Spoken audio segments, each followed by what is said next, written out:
নমস্কার বন্ধুরা, আজকে নীলষষ্ঠী পুজো। তাই নীলষষ্ঠী পুজো উপলক্ষে আমি একটা প্রোগ্রাম নিয়ে আপনাদের সামনে এসেছি। ইউটিউবের ফ্রেন্ডসদের আমি স্বাগতম জানাচ্ছি এবং ইউটিউবের আর ফেসবুকের বন্ধুদের সবাইকে আমি স্বাগতম জানাচ্ছি। আজকে নীলষষ্ঠী পুজো, তাই আজকে নীলষষ্ঠী পুজোতে আপনার ব্রতকথা পড়তে হয়, প্রদীপ দেখাতে হয়, বলতে হয় নীলের ঘরে দিয়ে বাতি জল খাওগো পুত্রবতী। সন্তানের মঙ্গলের জন্য এই পুজো করতে হয়। আজকে মায়েরা সবাই সন্তানের মঙ্গলের জন্য মন্দিরে পুজো করবেন, ঘরে পুজো করবেন। তাই আপনাদের আমি এই প্রোগ্রামটা শোনাচ্ছি।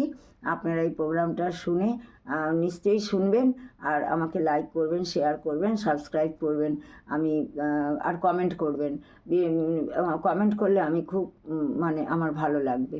আপনারা কমেন্ট করবেন।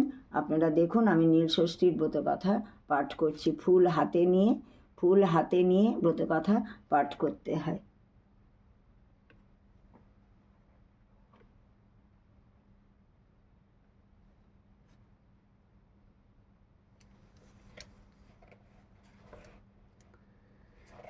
নীলষষ্ঠীর ব্রতকথা।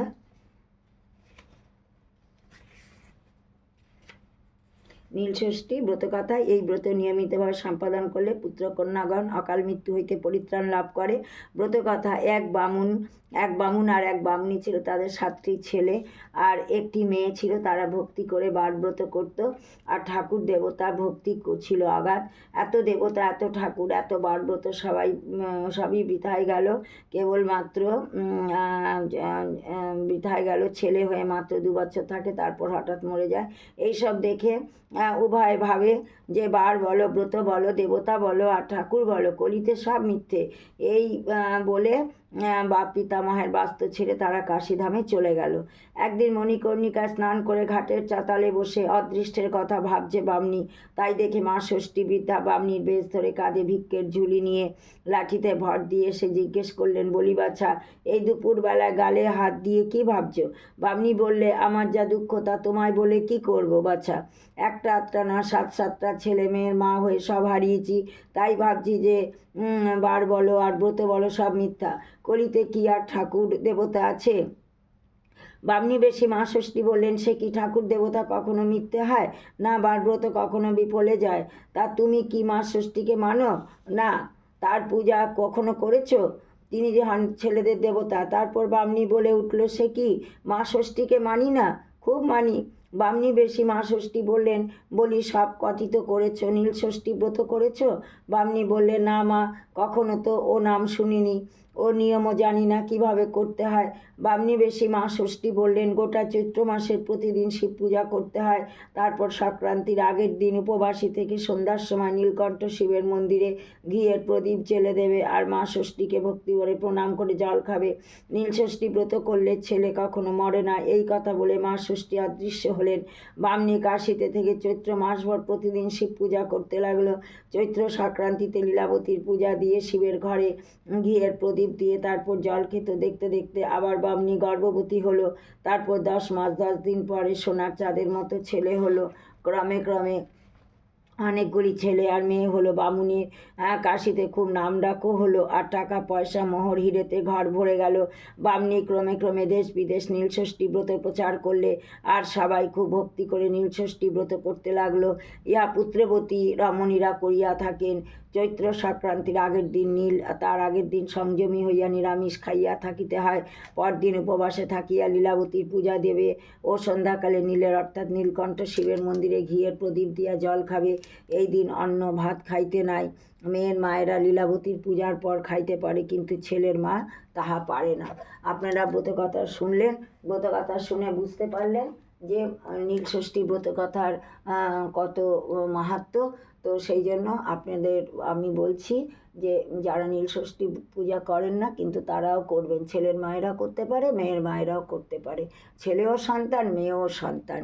সেই জন্য আপনারা এই প্রোগ্রামটা দেখবেন। দেখে আপনাদের কেমন লাগলো আমাকে লাইক করবেন, শেয়ার করবেন, সাবস্ক্রাইব করবেন, কমেন্ট করবেন। দেখুন এই যে ফুলটা, এই ফুলটা আমি মহাদেবের এখানে দিয়ে দেব। এবারে দেখুন আরতি দেব।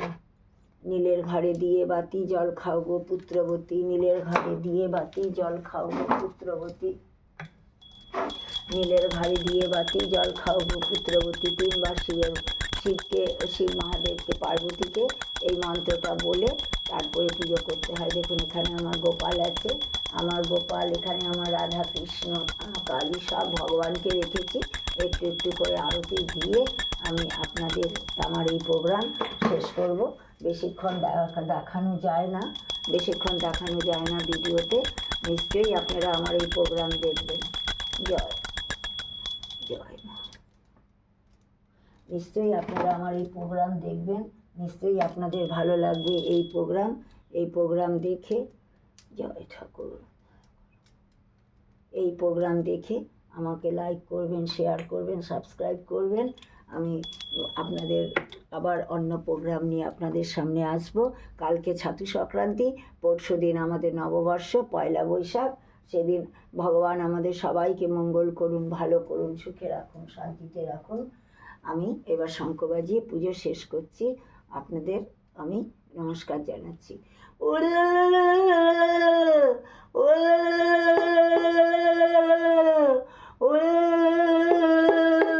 আমি না উলু দিতে পারি না, সেই জন্য হাসবেন না, খালি শঙ্খ বাজাচ্ছি। উলু দিতে হয় তাই একটু দিলাম।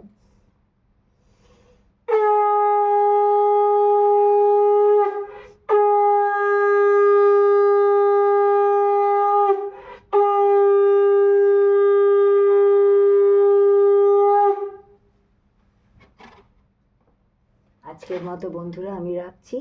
আপনারা নিশ্চয়ই দেখবেন, শেয়ার করবেন, কমেন্ট করবেন, সাবস্ক্রাইব করবেন। নমস্কার।